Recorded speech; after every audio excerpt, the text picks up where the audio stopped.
এটা হচ্ছে কক্সবাজার স্টেশনের সামনের অংশ। এখানে একটা সুইমিং পুল করেছে, এই ফুলের উপর একটা ঝিনুক বসিয়েছে, দেখতে খুবই ভালো লাগছে। আমরা সবাই সকালবেলা এই জায়গাটা এনজয় করলাম। আমার সাথে ছিল আমার জেঠু মফিজুল্লাহ, মুনতাসির, মাহফুজা আপু এবং জেঠি।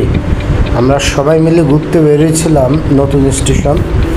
আমাদের খুব ভালো লেগেছে, সত্যি অসাধারণ করেছে। আমার মনে হয় যে বাংলাদেশে এমন কোনো স্টেশন আগে কখনো হয়নি, আর পরবর্তীতে হবে কি না তাও আমরা নিশ্চিত নই, হতেও পারে।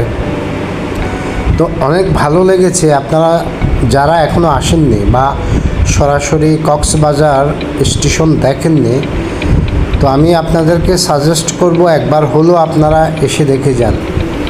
দেখলে বুঝতে পারবেন